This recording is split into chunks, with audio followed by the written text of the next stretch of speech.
Ketika menjadi pemain, ia sempat kecewa dengan dunia persepak bolaan Indonesia di tahun 80-an.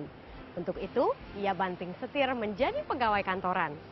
Namun kecewa bukan berarti berhenti mencintai. Karena sekitar 20 tahun kemudian, ia kembali dengan kekuatan penuh untuk memajukan timnas Indonesia U19. Simak Satu Indonesia.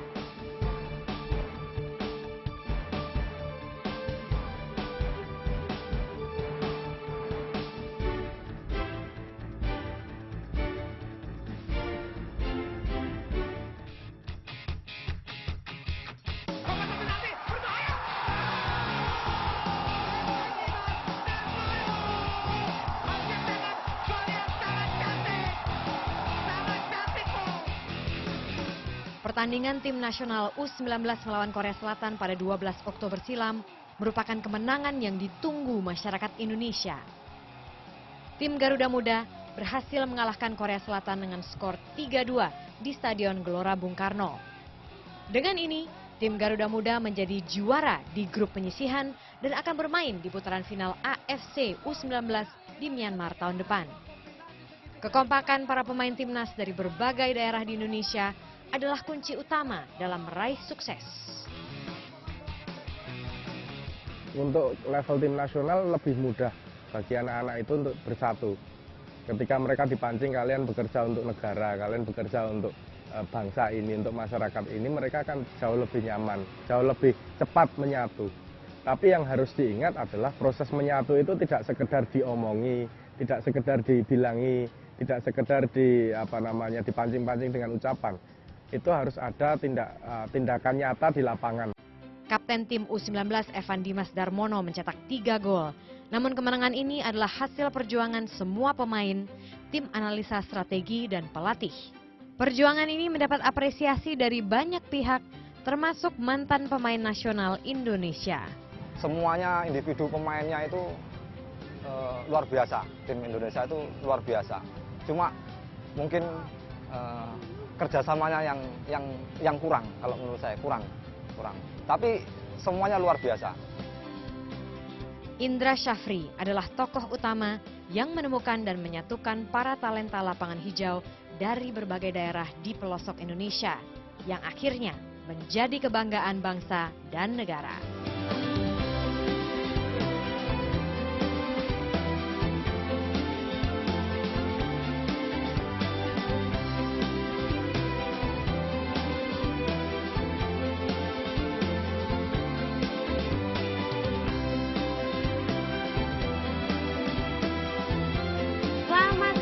Indra Syafri, terima kasih banyak sudah meluangkan waktunya. Sama-sama. Di tengah kesibukan, Ya. saya ingin ngobrol sedikit dengan Coach nih. Kemarin itu kan salah satu momentum sepak bola Indonesia, terutama untuk U19 itu kan menang melawan Korea Selatan. Strateginya itu gimana sih Coach? Korea Selatan loh. Ya, jadi penampilan lawan Korea itu tentu tidak mungkin didapat dari saat itu. Jadi ada dimulai dari waktu yang sangat panjang lah. Jadi tim ini kan dipersiapkan dari tahun 2011 dan memang khusus untuk Piala AFF dari bulan Juli. Nah, dari situlah mereka mulai berproses. Kita tahu tim ini kan minim pertandingan internasional. Yes. Makanya AFF adalah ajang untuk pematangan mereka. Kita anggap itu adalah suatu proses untuk pematangan lewat pertandingan-pertandingan nasional. Makanya pada saat pertandingan di AFF kita masih belum menemukan format yang paling pas tim kita. Oh ya? Ya, tapi alhamdulillah kita di final mencapai peak performanya dan kita bisa memenangkan pertandingan lewat adu penalti dengan Vietnam. Saat AFC lah kita baru menemukan bentuk permainan asli Indonesia. Seperti apa itu? Mungkin semua pelatih punya filosofi ya, sendiri-sendiri. Kami punya filosofi kalau kita mau memainkan sepak bola Indonesia harus berawal dari SDM yang ada di Indonesia. Kita tidak mungkin pakai pakaian orang lain untuk kita. Untuk itu makanya cara bermain kita itu ya digali dari potensi-potensi kita. Kami paling cocok dari hasil-hasil uji coba, dari hasil-hasil pertandingan permainan dengan formasi 4-3-3 Hmm. paling pas untuk kita. Oke, kemarin tuh juga sempat ada yang tanya juga Twitter, Iya. kenapa sih pilihannya 4-3-3 begitu? Banyak histori, coba dilihat ke belakang. Hampir kita sukses dulu dari zaman Andi Lala, Anja Sesmara, semua Roni Pati, itu formasi semua 4-3-3. Pelatih Will Cover semua pakai 4-3-3 di Indonesia. Terus yang kedua, coba kita lihat ke daerah-daerah. Orang nggak tahu tuh main 4-4-2. Selalu orang bermain di situ, ada kanan luar, ada kiri luar. Berarti potensi SDM untuk formasi tersebut sangat banyak. Sangat banyak sekali. Oke, dan juga Anda setelah menang atas Korea Selatan itu bersama tim Anda mengatakan, wah Indonesia itu raksasa Asia. Nah, ini tuh Anda mengatakan itu berdasarkan fakta atau tanpa berdasarkan analisa gitu, Coach? Sangat ya, kita punya data ya, data. Jadi kesuksesan ini pun bukan kesuksesan saya sendiri. Kita punya 11 ditambah 3 ditambah 2 sebanyak 16 staf yang membantu kita, yang tugasnya punya masing-masing dan dia ahli di bidangnya. Untuk diketahui, kenapa saya bikin statement kita akan menang lawan Korea Selatan, padahal 3 hari sebelumnya saya bikin statement. Data-data yang masuk ke kita dari tim analis kita, tim HPU kita, yang dibantu oleh lab bola, itu data teknis kita, data statistik kita, kita lebih baik dari Korea Selatan. Oh ya, Kita lebih baik di sisi apa? Contoh ya, passing kita sudah mencapai 600-an, sampai 700 malahan pernah. Dan tingkat kesalahan kita cuma 18%. Korea Selatan baru mencapai 400 sampai 500 dan tingkat kesalahan dia di atas 20%. Oke, jadi ada kombinasi memang antara kerja keras dari anak-anak U19, tapi juga tim di belakang itu yang melakukan riset, strategi dan analisa. Oke, dan Anda ini kan dulu juga di tahun 80-an itu, Coach, pemain bola juga. Iya. Nah, pada saat itu Anda itu posisinya apa, Coach? Karena luar, kalau enggak kiri luar. Kebetulan, ya kebetulan. Jadi spesialisasi Anda saat itu? Saya bermain selalu di sisi pinggir. Saya main di kanan luar, kalau enggak di kiri luar. Dan saya paham persis bermain di situ. Makanya itu yang saya tularkan ke anak-anak sekarang. Oke. Pada saat itu kan Anda itu kalau tidak salah gagal untuk bergabung ikut di PON begitu. Jadi gini, bukan gagal di PON. Saya waktu itu ada kualifikasi PON di Sumatera Barat. Iya, betul. Saya masih ingat ada tulisan di Kompas, sayang tim scouting dari timnas tidak turun ke daerah untuk melihat potensi-potensi daerah. Padahal banyak. Orang mengusulkan waktu itu, saya termasuk orang yang bisa untuk dipertimbangkan bergabung ke tim nasional. Tetapi karena tidak ada scouting itu, saya lenyap begitu saja. Apa? Dari itulah saya sekarang punya keinginan, mungkin banyak nih orang-orang di daerah yang selama ini belum diberikan kesempatan lalu terakomodir untuk bisa bergabung ke tim nasional. Makanya kita dengan teman-teman melakukan scouting ke daerah-daerah. Dan alhamdulillah hampir sekian persen ini anak-anak daerah. Nih, baru sekarang ya, 20 sekian tahun kemudian begitu baru Anda wujudkan. Nah, setelah Anda pada saat itu kan merasa kecewa begitu, tidak masuk dalam kualifikasi hanya karena tim scouting tidak sampai di daerah begitu. Apakah betul setelah itu Anda lelah gitu, penat, kemudian Anda banting setir kerja untuk kantor pos Indonesia? Ya, jadi ada sekian tahun saya tidak mau mengurus sepak bola, bahkan saya sudah terjun di 2 bisnis, sempat saya ekspor ikan tuna juga ke Jepang. Oh ya? Dan setelah itu saya berpikir makin lama makin saya tidak form kayak di pekerjaan kantor dan bisnis itu, dan saya bilang istri saya harus kembali lagi ke sepak bola. Itu terjadi tahun 2007 saya putuskan. Anda memutuskan 2007, tapi pada saat Anda pertama kali masuk, tadi kan Anda sudah sampai ekspor tuna. Iya. Pada saat Anda berkarir nih di kantor pos, lama loh itu, lama, Coach. Dari 85 sampai 2007. Nah, itu Coach, dulu posisi Coach awalnya apa? Posisi awal biasa, staf biasa, dan terakhir saya kepala distribusi PT Pos Indonesia di Bandara Padang ya. Nah, di situ. Jadi, sampai kepala kantor. Sampai kepala kantor. Iya. 23 tahun. Iya. 23 tahun istilahnya Anda mengubur cinta Anda pada sepak bola. Sepak bola. Oke. Dan Anda juga tadi kan mengatakan gini, Coach. Yuk, mari kita jalan sedikit. Anda juga mengatakan bahwa Pokoknya karena saya belajar dari pengalaman, saya tidak terpilih waktu itu kualifikasi Ya. PON. Saya harus cari anak-anak di daerah Ya, karena benar. mereka bagus-bagus gitu. Nah ini kan menjadi salah satu metodenya Ya. Coach Indra Syafri ini, bahwa belusukan. Kita Ya. ingin bicara lebih lanjut mengenai belusukan, tapi mungkin kita boleh belusukan ini melewati net dulu Coach. Iya. Mari. Ya.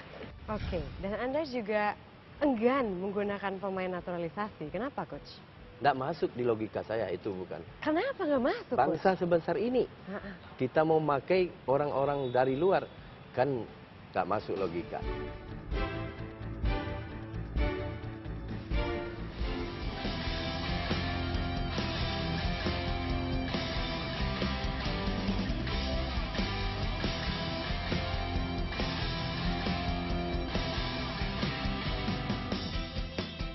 Evan Dimas. Evan Dimas. Maldini. Siapa ya? Mungkin yang kemarin ngegolin mulu mungkin Evan Dimas.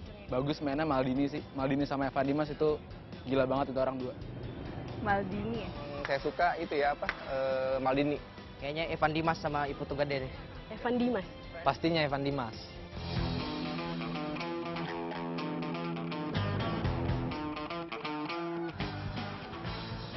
Evan Dimas telah mencetak 5 gol dalam 4 laga di Piala AFF. Karena prestasinya ini, Evan sementara menjadi top scorer. Remaja kelahiran Surabaya 13 Maret 18 tahun lalu ini memulai karirnya di sepak bola di tingkat U17. Sebagai kapten, ia telah mengantarkan Garuda Muda juarai HKFA International Youth Invitation Tournament pada 2012. Nah, saya pikir si Evan Dimas ini punya peluang, punya potensi untuk menjadi atau pengganti Firman Utina untuk jangka waktu ke depan nanti. Tetapi memang sebaiknya jangan terlalu cepat dimunculkan, lebih baik dia lebih matang dulu di kelompok umur, usia 19 tahun, kemudian perlahan naik ke usia di bawah usia 23 tahun, baru kemudian nanti di tim nasional senior. Bakat bermain sepak bola Evan Dimas menonjol. Ia terpilih sebagai salah satu dari 100 anak yang mendapat pelatihan bola dari mantan pelatih Barcelona, Pep Guardiola. Kemampuannya bermain bola makin mantap ketika bertemu dengan Coach Indra Syafri. Bagi Coach Indra, Evan Dimas adalah salah satu pemain yang khusus. Sebagai kapten, ia sederhana, tak congkak, dan cerdas.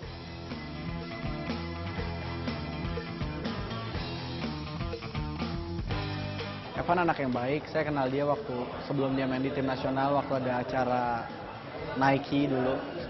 Jadi saya kenal sama dia, pemain yang sangat kerja keras gitu loh, dan sering juga komunikasi lewat BBM, ngobrol. Tapi ya saya selalu bilang ke dia, jangan pernah dengar pujian orang gitu. Justru kita harus mendengar cacian orang, jadi kita selalu siap. Melihat bintang Evan Dimas semakin bersinar, orang tuanya mempercayakan masa depan anaknya kepada Coach Indra dari jauh. Sebenarnya belum ketemu, kalau ketemu sih maunya kita salaman dan foto-foto. Pingin apa? Kalau kita kan pernah berbincang cuma di televisi, terus saya pinginnya ya ketemu langsung sama orangnya. Bagaimana sih perasaan saya kalau bisa ketemu? Aduh, seneng banget saya.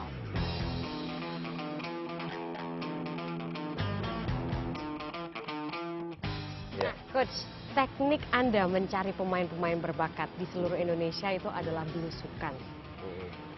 Nah, Anda pun belusukan itu pakai biaya sendiri, Coach. Kemarin itu. Betul kan? Enggak betul.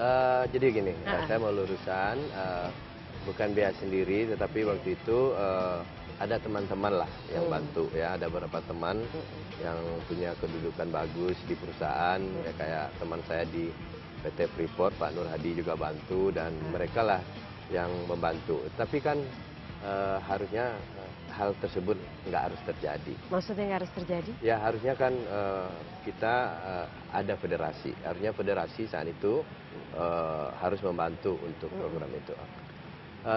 Bisa tidak pelatih yang langsung belusuk? Idealnya bukan begitu, Mbak. Harus federasi yang bikin kompetisi usia muda. Ini kan kompetisi usia muda nggak ada. Kan nggak mungkin pemain datang sendiri ke Jakarta. Pernah kita lakukan pemain yang kita undang ke Jakarta. Apa yang terjadi?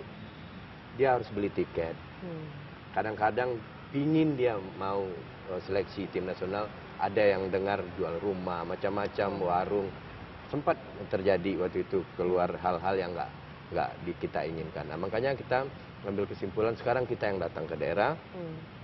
Bagaimana caranya? Ya, sebelum kita datang ke situ kita lakukan komunikasi dengan pihak daerah. Kita mau datang nih ke daerah, kita tawarkan ada 2 model. Kita datang bersamaan dengan timnas atau hanya pelatih yang datang. Nah, dua-duanya ada. Ada yang memang minta dengan timnas, dengan konsekuensi dia bayar semua, dan ada yang kita aja dan cuman membayar pelatih yang datang. Itu cara yang kita lakukan. Nah, sebelum kita ke sana, mereka melakukan seleksi awal dulu. Siapa yang melakukan seleksi awal? Pelatih-pelatih SSB di sana, atau klub di sana, atau orang Pemprov, atau orang Pemcap yang melakukan seleksi awal. Tapi Anda yakin semua yang terseleksi di daerah itu adalah memang anak-anak yang berbakat, bukan pemain titipan? Sampai proses itu saya nggak bisa jamin. Ya, bisa saja terjadi hal-hal yang kita nggak inginkan itu terjadi di situ. Tetapi saat 35 itu kita lakukan dengan standar, dan standar itu tentu ada parameternya. Nah, kalau memang dia bagus, kita pilih. Kalau nggak bagus ya kita tidak pilih. Apa sih kriteria pemain ideal bagi seorang Coach Indra Syafri? Untuk top performan atlet itu ada 4 yang harus dinilai. Skill, karena ini sepak bola ya, skill sepak bolanya dulu. Ya. Setelah itu kemampuan taktikalnya dia, penting. Kecerdasan. Yang ketiga kemampuan fisik. Yang keempat mental. Nah, 4 ini kan tidak mungkin saya yang mengukur semua. Nah, semuanya ada orang-orang yang ahli di bidangnya. Oh ya. Mental saya punya mental coach Mas Guntur. Fisik saya punya Mas Nur Sailan, pelatih fisik dari UNJ. Yang Mas Guntur dari UGM. Dan kiper semua kita punya. Dan untuk taktikal dan skill kita punya tim yang menilai itu. Kemudian pada saat Anda menemukan misalnya pemain Anda Yabes Roni dari NTT, ya, apa yang Anda lihat pada saat itu, proses seleksinya seperti apa? Nah, ini kalau yang di Kupang NTT itu berbeda dengan hal lain. Kita didatangkan ke situ awalnya itu untuk coaching klinik, bukan untuk scouting. Oh ya? Ya, tapi saat itu kita datang di situ. Ada beberapa pengurus SSB yang menginginkan sekalian dilakukan pemilihan pemain atau scouting pemain. Nah, mereka kumpulkanlah anak-anak yang dari Alor, dari daerah-daerah NTT lah, dari Kupang waktu itu, dan dia berkumpul dan kita lakukan pagi dan sore. Nah, kita kelihatan waktu itu memantau ada 3 pemain dari Kupang, termasuk Yabes. Yang 2 kita pulangkan, yang berlanjut Yabes. Apa yang Anda lihat spesial dari Yabes waktu itu? Dia punya potensi yang besar. Saya yakin dalam 1 tahun perkembangan ini dia bisa jadi pemain yang kita andalkan nanti. Secara spesifik apa? Dia punya kecepatan, dia punya kekuatan. Mungkin dia sedikit bermasalah sekarang dengan dengan kemampuan taktikal dia. Nah, Anda kan juga ini Coach, betul atau tidak nih, Anda sempat tidak digaji selama 1 tahun, tapi belusukan Anda mencari pemain itu tetap berlangsung begitu? Saya nggak mau lagi mengungkit hal itulah, tapi memang itu bagian lah dari perjuangan ya. Dan alhamdulillah setelah Pak Lanyala, Ketua BTN baru, semua hak-hak saya sebelumnya alhamdulillah diselesaikan semua. Nah, pada saat belum selesai waktu itu Coach, iya. Apa yang tidak menghentikan Anda untuk sudahlah saya saja makan saja susah begitu? Iya, ini makanya nanti ya tanya sendiri aja lah ke keluarga gimana kita berjuang, bahkan kita sempat ya ya alhamdulillah lah istri sedikit punya rezeki ya. Saya enggak kasih duit, dia juga enggak ada masalah, dan alhamdulillah sekarang kita menikmati bagaimana orang mengapresiasi kita. Itu yang saya banggakan sekarang. Dan istri juga sekarang di lingkungan keluarga di Jogja pun kita sedikit diangkat lah harkat kita sedikit di Jogja. Dan kami bersyukur itu. Kemarin juga saya pulang ke Sumatera Barat. Saya bilang ke teman saya masa kecil di situ, kalau saya bawa duit mungkin 2 mobil ke sini belum tentu orang menjemput saya sebanyak ini. Tapi karena kerasa bangsa ini yang saya berikan, yang orang semua rumpah ruah menyambut kedatangan saya. Alhamdulillah. Apakah itu yang menjadi dorongan Anda tidak Iya, menyerah? karena saya begini, saya yakin betul bangsa ini mampu gitu. Itu yang menjadi saya mau berkorban gitu. Nah, pada saat Anda mencari pemain, bagaimana Anda memetakan daerah-daerahnya nih, Coach? Ya, jadi begini, tentu saya awalnya nggak hafal. Tapi kalau sekarang ditanya sama orang, bagaimana sih peta kekuatan atau peta potensi negara ini, saya tahu persis. Baik itu infrastruktur, potensi pemain, pelatih, semua saya tahu. Dulu awalnya ya kita acak aja ya. Mungkin ya kebiasaan dulu kan orang bilang potensi itu hanya di Sumatera Utara, Jawa Barat, DKI, Jawa Timur. Tetapi apa yang terjadi setelah kita datang ke daerah lain, NTT pun punya pemain, Irian punya pemain, daerah-daerah terpencil juga punya pemain. Jadi Papua, Anda punya pemain dari Papua? Ada, kita punya 2 pemain dari Papua. Oke.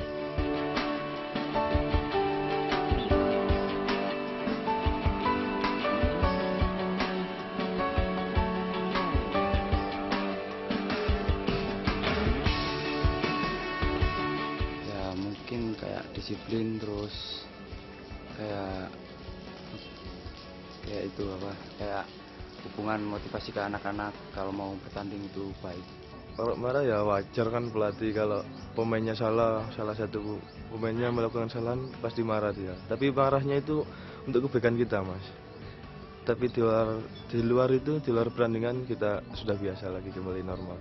Yang saya tahu Coach Indra orangnya disiplin, tegas waktu di lapangan kita berlatih. Tapi di luar lapangan Coach Indra juga baik orangnya, sebagai ayah bisa, sebagai kakak pun bisa. Pernah marah sama saya waktu saya di lapangan gitu, Evan kamu rawon Evan, gitu. Banyak makan rawon kamu kata dia gitu. Nah Coach, misalnya nih ya, misalnya ada pemain U19 yang mungkin umurnya masih terlalu muda begitu sebetulnya untuk masuk, tapi dipaksakan saja lah gitu. Kalau memang seseorang pemuda ini punya skill, secara fisik sudah siap, secara psikologis juga sudah siap, why not? Iya. Jadi gini, dimanapun di dunia ada pengelompokan umur. Ya, jadi kalau di usia muda itu ada 3 kelompok. Kalau grassroots itu 6 sampai 12. Berbeda kelompok, berbeda metode kepelatihannya. Setelah 12 ada namanya 13 sampai 15. Youth formative fase. Disitulah diletakkan dasar-dasar sepak bola di situ. Metodenya juga berbeda. Setelah itu baru 16 sampai 19. Itu youth final fase. Makanya di kejuaraan dunia pun U20 namanya. Jadi setelah 20 itu dia bukan youth lagi, dia sudah senior. Nah, sekarang boleh enggak tim yang anak yang baru berumur 12 tahun dia bermain di 15? Itu yang selama ini kesalahan kita. Kita pingin anak kita cepat matang. Nggak bisa, prosesnya harus benar. Itu yang paling penting. Dampaknya apa, Coach? Dampaknya bisa dia nanti. Contoh, mungkin di kelompok umur dia itu bagus. Tetapi begitu dia pindah kelompok yang tingkat presurnya tinggi, semuanya belum bisa dia mensolusikan hal-hal, ya dia bisa frustasi, bisa demotivasi dia. Nah, yang biasanya setiap dia lewati lawan berhasil, begitu dia pindah ke kelompok lain, dia tidak bisa cetak gol sama sekali, tidak bisa lewati lawan, dampak psikisnya sangat besar. Jadi biarkan dia matang di pohonnya gitu. Alasan, dan Anda juga pernah mengatakan, saya lebih memilih mencari pemain dari daerah daripada dari kota. Itu alasannya kenapa, Coach? Begini, fisik pemain, ya, fisik pemain, daya tahan pemain. Anak-anak yang terbentuk dengan alam itu lebih bagus daripada anak-anak kota. Saya bukan bilang anak-anak kota nggak ada yang bagus, banyak. Jadi tim ini juga tidak semuanya anak daerah.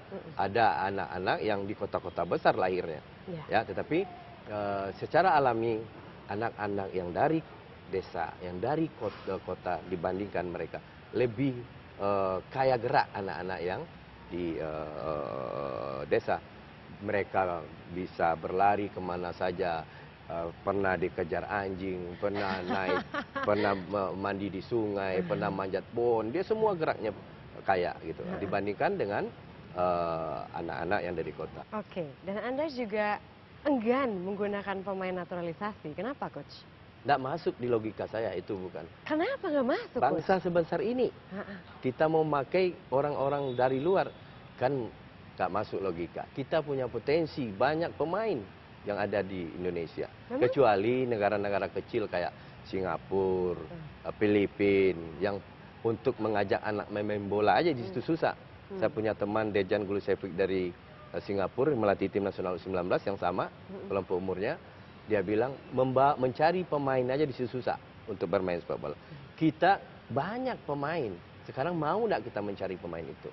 Tapi kalau misalnya dari segi kemampuan, memang betul Coach. Maksudnya Indonesia itu mampu bersaing. Karena Coach juga sempat bilang, wah kita tuh ya sudah nggak zaman kalau misalnya lawannya itu Asia-Asia aja. Kita udah harus lawan Eropa. Itu berdasarkan memang... Ya berdasarkan data juga. Berdasarkan kemampuan. Iya, saya sangat serius. Ya kalau nggak percaya tunggu aja 2014 kita lolos Piala Dunia. Saya yakin itu. Ya, saya yakin itu. Ya, ini yang harus dibangkitkan. Keyakinan bangsa ini yang harus dibangkitkan. Saya 3 hari sebelum pertandingan lawan Korea, saya kumpul dengan para pelatih. Coba lihat data-data statistik Korea. Kita bandingkan dengan kita. Wah, kita menang nih, saya bilang. Boleh saya bikin statement pemain ke koran? Coach bikin statement ini. Kita menang lawan Korea. Siap Coach katanya. Saya bikin statement, bilang tuh sama Korea, tunggu tanggal 12 kita mengalahkan dia. Saya kasih tahu itu. Oke, dan kalau misalnya kita melihat kan banyak sekali pemainnya dari seluruh daerah di Indonesia. Pasti kan mereka itu punya bawaan masing-masing gitu loh Coach. Dari cara bicara, emosi, temperamen gitu kan. Bagaimana Anda bisa menggabungkan semuanya sehingga tim U19 ini bisa main militan satu Indonesia? Itu sebenarnya itu yang menjadi kekuatan kita. Yang berbeda-beda itu tadi. Menyatu, ya orang berbeda disatukan menjadi energi yang sangat kuat. Dan itu saya rasakan. Ya, mereka caranya mungkin bagaimana Coach? Ya, tentu dari proses ya, dari proses. Kita memilih juga tadi saya bilang mental pemain ini ada dilakukan oleh Mas Guntur. Siapa sih yang betul-betul mau bekerja sama, mau menyatu, mau berkorban, mau segalanya untuk bangsa. Itu yang kita cari. Jadi semuanya anggota U19 itu punya mental yang seperti itu? Sama. Kita hanya satu tujuan. Bahkan Evan Dimas bikin statement. Saya tidak apa-apa miskin, yang penting kita masuk Piala Dunia katanya. Fatur, Sahrul, sudah nggak tahan dia sebenarnya main. Tetapi dia tidak mengingat sakitnya, dia terus bermain. Begitu dia di ruang ganti, dia terkapar. Itu begitu dia berjuang untuk bangsa ya. Oke. Ya. Nah, perjuangan Anda dan anak-anak U19, Ya. adakah apresiasi dari negara? Negara punya kewajiban, ya kewajiban kan harus dia lakukan. Tetapi kita tidak merasa harus meminta, ya kalau sudah meminta keikhlasan kita sudah tercoreng dong. Kita tidak meminta, tetapi dukungan masyarakat jauh lebih penting untuk kami. Nah satu lagi nih Coach, nah biasanya itu kalau misalnya memang ada atlet kita yang menang. Cenderung apa yang terjadi adalah seremonial. Ya. Jadi hanya foto, kemudian salaman, kemudian tapi masa depan tidak dipikirkan. Pendapat Anda? Iya, kami bersyukur ya ke BTN yang sekarang, kami anak-anak itu dikasih beasiswa untuk pendidikan sampai tamat, sampai kapanpun. Ya, itu diberikan. Sampai sekolah S1, S2, Saya S3? S1 mau S2, S3 PSSI. Jaminan itu? Jaminan Coach. dari PSSI. Nah, bicara mengenai Yang Maha Kuasa, Ya. ada surat yang sudah berwarna kuning karena memang begitu tua dari tahun 84 dari Pak Azwar Anas. Bisa mungkin ditunjukkan.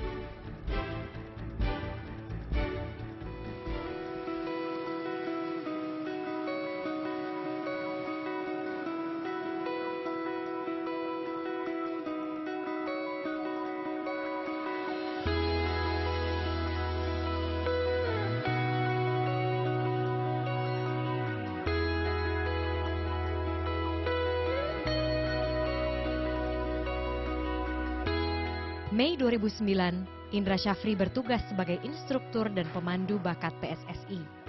Sejak itulah, pria berdarah Minang ini bermukim di Yogyakarta bersama istri dan kedua anaknya. 4 tahun terakhir, Indra Syafri serius menggeluti profesinya ini. Sampai-sampai jarang pulang dan bertemu keluarga. Kalau saya sih pengennya ya yang dia sukai. Cuma setahu saya kan dia memang suka di lapangan, suka bola. Ya kita mendukung aja. Kayaknya kalau kerja kantor kurang dia kayak aja. Gimana kalau sekarang kan dia udah senang, udah bahagia kan. Meski begitu, jarak bukan menjadi tantangan bagi Indra dan keluarga untuk menjaga keharmonisan. Ia tak lupa menelepon keluarga 3 kali sehari ketika tidak bersama mereka. Cintanya pada bola menular ke putranya, Ariandra Andaru. Di usia 19 tahun, Andaru memperkuat klub sepak bola di kampusnya, Universitas Islam Indonesia. Saya sebagai anak pelatih U19, kalau terbebani, kalau dalam main bola pasti ada dikit, tapi karena mungkin mereka menganggap kan bapak sukses, otomatis kan anaknya juga kurang lebih seperti itu. Dukungan bagi Indra Syafri dalam memperkuat tim U19 tidak hanya datang dari masyarakat, tetapi tentunya dari lingkaran terdekat. Putrinya, Diandra Ariandari, tak pernah lupa menyebut nama ayahnya dalam doa. Ya Pak semoga makin sukses, jaga kesehatan, ya terus semangat. Keluarga berharap Indra Syafri bisa mewujudkan target besar U19 berikutnya, yakni ambil bagian dalam Piala Dunia U20 pada 2015.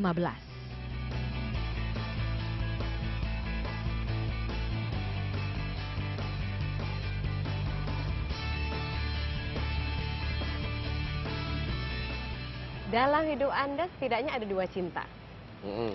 Ada sepak bola dan ada Ibu Temi.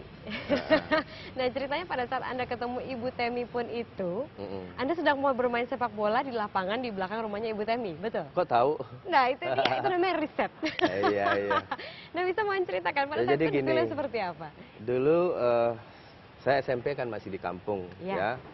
Jarak itu sekitar 3 jam lah dari Kota Padang, tetapi saat SMA karena saya bisa sepak bola diambillah oleh SMA 2 yang waktu itu SMA paling top di Kota Padang, dan dia memang mengambil anak-anak atau atlet-atlet sepak bola. Nah, 1 tahun saya di SMA, waktu itu masih kos, tapi 1 tahun setelah itu ada klub namanya PS Mapudum, dia ambil dan saya ditinggalin di situ, makan di situ, tidur di situ, di hotel itu selama 13 tahun. Saya di situ selama 13 tahun. Kebetulan istri saya rumahnya di belakang hotel itu, dan saya latihan, kalau untuk latihan sendiri itu di lapangan yang di samping rumahnya. Dari situ saya pertama kali lihat dia. Pada saat pertama kali lihat, lalu apa yang terjadi? Saya nggak berani telepon juga. Oh ya? Tapi waktu itu saya tahu telepon dia, dan dari mungkin dia sering juga baca koran, dia tahu saya pemain sepak bola, dan ada temannya kalau nggak salah yang mengomunikasikan awal dengan kita. Dan Anda ini kan pacaran tidak sebentar, Coach. 8 tahun kan Anda pacaran sampai akhirnya menikah? Iya, lama banget. Lama sekali. Dan pada saat pacaran, calon mertua saat itu kurang setuju. Pada saat menikah pun juga masih kurang setuju. Betul itu, Coach? Kok tahu nih? Kok tahu? Oh iya. Aduh, ini dapat cerita dari siapa? Enggak. Ya, ini ya, apa ini kekurangan, apa ini kelebihan. Dari dulu saya begitu, termasuk sekarang juga di sepak bola. Banyak tantangan, tetapi itu menjadi kenikmatan bagi saya untuk bekerja. Termasuk waktu ya dengan istri ada yang, tapi itu saya anggap bagian dari proses, dan yang itu harus saya lalui, dan alhamdulillah sekarang kita semua akur-akur. Nah, Coach, pernahkah sisi Anda yang gigih, Anda mengingat sesuatu, Anda akan dapatkan itu apapun caranya, Anda akan bekerja keras. Pernahkah sisi Anda yang ini menjadi problem bagi orang-orang di sekitar Anda? Tentu ya, termasuk dengan perkawinan kan menjadi problem bagi orang-orang lain yang tidak suka. Tapi kan akhirnya kan sekarang kan terjawab. Saya tidak mau mengungkit-ungkit itu, termasuk di sepak bola mungkin ada yang senang, ada yang tidak suka. Bagi saya hanya keikhlasan bekerja. Yang penting saya berbuat yang benar, saya nggak neko-neko, walaupun masih ada aja tudingan-tudingan. Saya jalan ke daerah mengkomersilkan timnas, saya mentarkamkan timnas. terus saya juga jalan ke daerah ditunggangi oleh partai politik, macam-macam ya. Tapi saya beranggapan kalau saya menunggu orang setuju semua untuk saya bekerja, kapan saya mulai? Pernahkah Anda merasa putus asa dalam hidup Anda? Enggak pernah, saya enggak pernah. Serius, Coach? Iya, saya enggak pernah putus asa. Ya, enggak pernah. Down, stres? Tidak pernah. Bahkan waktu kita udah terdesak, kita kalah dengan Vietnam, kita harus menang dengan Malaysia, harus draw dengan Malaysia. Itu kan kritis. Dan mungkin saja orang-orang yang tidak suka dengan saya sudah siap-siap untuk memecat kayak atau menggantikan saya. Tapi saya harus bekerja serius, dan hari itu kita bisa berhasil waktu lawan Malaysia menahan dia. Apa yang Anda katakan ke diri Anda ketika Anda menghadapi begitu banyak tantangan? Anda kan harus meyakinkan diri Anda. Saya hanya bukan ke diri saya hanya bilang ke Tuhan, ini kan pekerjaan saya lakukan sudah dengan sangat ikhlas. Saya bekerja sangat keras, dan menurut saya ya sangat keras, dan saya lakukan apa-apa yang baik menurut saya, dan ini pun saya kerjakan bukan untuk kepentingan pribadi saya ingin membahagiakan bangsa ini. Oke. Nah, bicara mengenai Yang Maha Kuasa, ada surat yang sudah berwarna kuning karena memang begitu tua dari tahun 84 dari Pak Azwar Anas. Bisa mungkin ditunjukkan? Waktu saya main di Porwil, Prapon namanya. Jadi kalau Prapon samanya kan Porwil ya. Saat itu Pak Azwar Anas, dan beliau sangat idola saya, Pak Azwar Anas memberikan wejangan ya sebagai gubernur ke tim-tim ya, ke tim atletik, ke semua. Datang dia ke tempat kami dan beliau mengasihkan ini ke saya, dan ini sudah kuning, dan kemarin kami tangis-tangisan sama Pak Azwar Anas. Dia memberikan dia tahu Anda surat masih ini. menyimpan ini? Iya, setelah saya liatin di gubernuran kemarin, di kantor di gubernuran, beliau terharu dan kita menangis berdua dengan Pak Azwar Anas. Jadi dia baru tahu sekarang, setelah dia nak mengira. 20 sekian tahun Anda menyimpan surat ini. Ini isinya apa? Surat yang sudah berwarna agak kekuningan ini? Iya, ini kan surat 17 ayat 80 dan 81 ya. Ini kan intinya begini, kalau mau bekerja saya diminta ke Tuhan tolong masukkan saya ke tempat yang benar dan keluarkan ke tempat yang benar, dan saya akan bekerja dengan benar. Kalau ada yang hal-hal yang batil, mudah-mudahan dia akan tersingkir dengan sendirinya. Nah, ini yang saya lakukan, saya bekerja berusaha sebenar mungkin, sebaik mungkin, dan orang-orang yang berniat jahat, insya Allah dia akan tersingkir sendiri. Baik. Tiap orang kan pasti punya idola nih, Coach. Sekarang kan Coach Indra udah pasti banyak banget idolanya. Kalau misalnya Coach Indra, idolanya siapa? Kalau dari kecil dulu, kalau untuk pimpinan ya, untuk Pak Azwar Anas menjadi idola saya. Oh ya, kenapa? Saya paling yang saya perhatiin ke beliau dulu, yang mulut dia itu selalu komat kamit. Terus kemarin baru saya tanya, Bapak, saya dari dulu memperhatiin Bapak mulutnya komat kamit. Bapak ngapain? Saya bilang, saya berzikir katanya. Beliau sekarang udah 83 dan selalu sekarang yang memberikan semangat saya. Oke. Kalau pemain idola, pemain bola idola? Dulu saya pernah kayak Zico, saya suka lihat cara dia main Zico. Terus kalau sekarang sih banyak ya, banyak pemain-pemain yang bagus, tetapi saya apakah ini arogan juga? Saya selalu mengidolakan diri saya sendiri. Saya ingin menjadi yang lebih berguna dan lebih baik gitu. Oke, berarti kalau misalnya pelatih favorit atau coach favorit hanya diri Anda sendiri begitu? Saya lebih suka dengan Mourinho. Mourinho. Dia punya komitmen dan dia punya kayak karakter yang betul-betul kuat dan tidak mau diintervensi. Gitu. Oke, kalau klub, misalnya klub sepak bola di luar negeri itu, siapa sih idola Anda, Coach? Saya Barcelona. Barcelona. Saya, kenapa? Samping manajemennya memang mumpuni, bagus, dan dia mempertahankan cara bermain yang sama dari tahun ke tahun. Ini tim negara, tim amatir yang membela negara. Tanpa dia tampil di iklan, orang iklan harus bantu.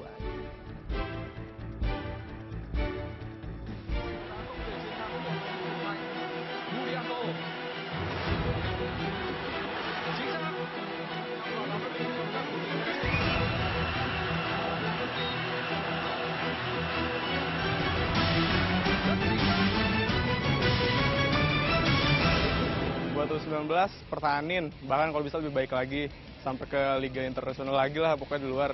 Makin jago deh, semakin tua juga skillnya nggak turun-turun. Ini kayaknya lebih bagus lagi, latihannya juga yang lebih giat.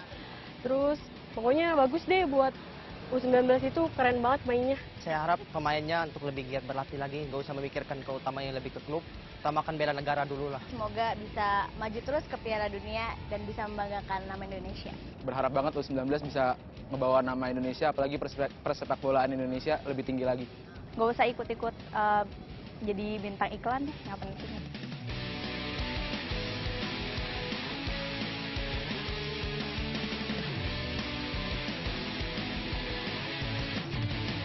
Nah juga nih Coach, kan ada beberapa nih, kemarin tuh saya sempat menyaring beberapa pertanyaan dari masyarakat. Yang pertama Coach, dari Yusrizal Ihya, dia tanya, hal apa sih yang dilakukan Om Indra di ruang ganti tiap sebelum pertandingan, kok bisa bikin para pemain jadi militan? Ya jadi gini, pertama sebelum kita ke lapangan, ya dari hotel, sebelum di hotel seperti biasa, saya selalu ingatkan setelah latihan pagi, saya bilang habis ini sarapan dan kalian hubungi orang tua, semua hubungi orang tua, termasuk saya juga menghubungi sanak saudara yang ada, termasuk istri, anak-anak, minta mohon doa, mohon kekuatan dan mohon kecerdasan untuk kami untuk bisa bermain baik pada hari itu. Terus kita ke ruang ganti. Ya, ke lapangan. Di ruang ganti sebelum kita turun ke lapangan, kita berpegangan tangan, memegang bendera merah putih di depan, dan di situ kita berjanji ke negara kita bahwa kami akan berjuang untuk kebaikan dan kehormatan negara.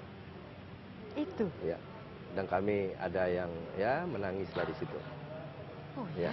Menangis kenapa Coach? Ya, karena kita pingin bagaimana ini bangsa ini bisa terangkat lewat sepak bola.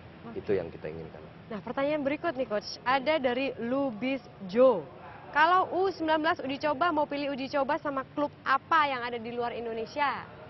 Ya ini kan banyak tawaran ini. Ini juga ada Jepang nawarin untuk uji coba. Terus ada tim-tim lain yang ingin uji coba. Tapi dengan melihat kemarin, saya tertarik itu untuk uji coba dengan Brazil U17. Ya, kalau bisa itu federasi memfasilitasi, kita bisa coba uji coba dengan Brazil U17. Oke. Berikutnya dari Prau, Coach, siapa lawan terberat selama di AFF dan seleksi AFC? Kalau AFF Vietnam ya, Vietnam. Oh ya? Ya, Vietnam. Kenapa? Akhirnya Vietnam kalah juga? Iya, jadi Vietnam saya dengar ya, dan saya baca juga, mereka memang sudah dipersiapkan dari usia 12 tahun dan dia bersama selama 6 tahun. Wow. Ya, dan dia akan menjadi ancaman untuk tim-tim di Asia nanti. Oke. Berikutnya dari Ardi Hasiholan. Bagaimana Coach melawan tangan-tangan busuk politikus yang ingin memanfaatkan momentum prestasi timnas U19? Ya, saya nggak mau bersuzon ke orang. Jangan nanti orang mau berbuat baik, kita menganggap dia melakukan hal-hal yang nggak baik. Saya pikir sampai saat sekarang tidak ada yang mengganggu. Oh ya? Saya jamin itu nggak ada yang mengganggu.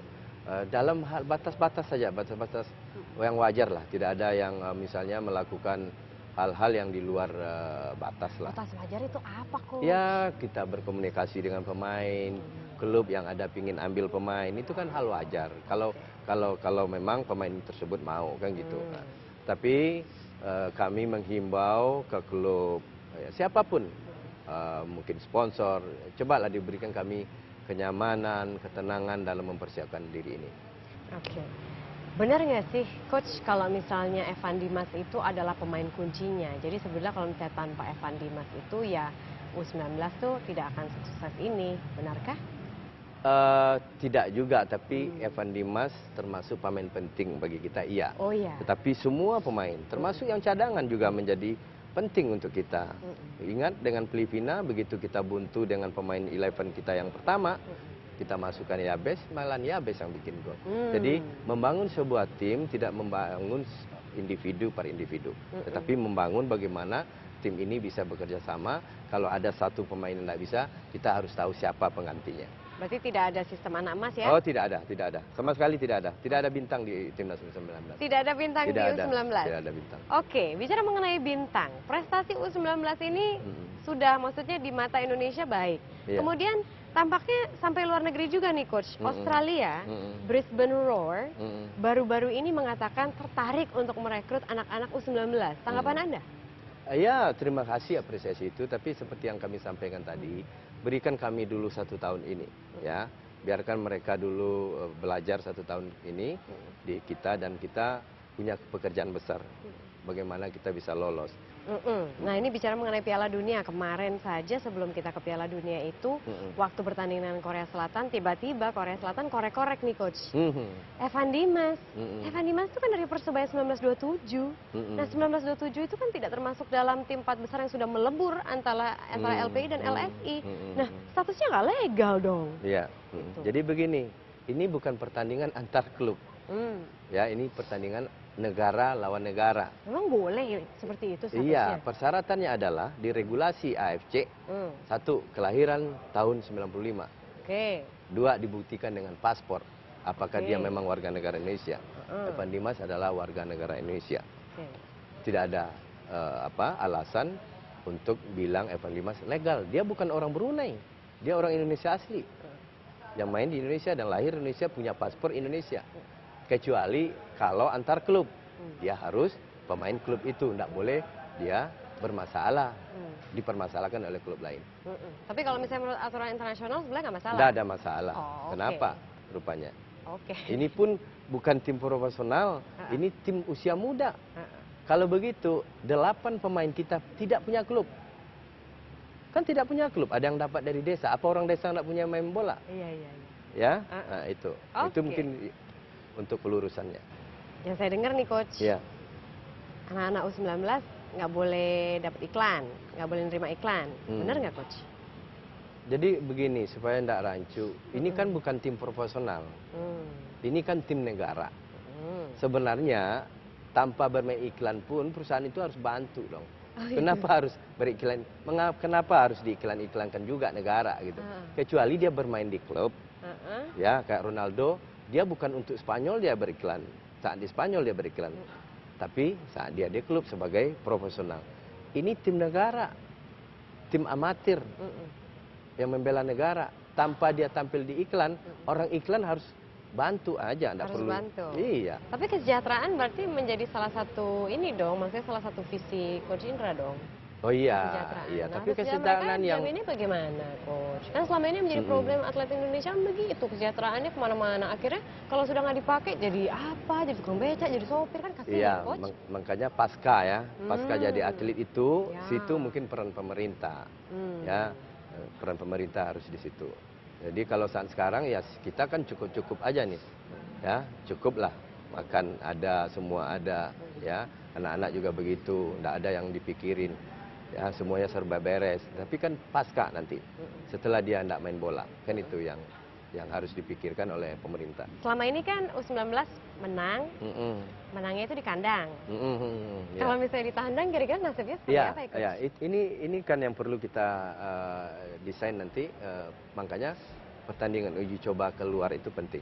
Persiapan menuju Piala Dunia 2015 U20, strateginya apa? Kami minta masukan, kemarin saya bikin statement di koran-koran, dari perguruan tinggi, dari media, dari para pelatih-pelatih senior, dari mantan-mantan pemain. Kita mintakan informasi ke mereka. Apa sih usulan-usulan mereka atau masukan-masukan mereka sebelum kita menetapkan program persiapan kita.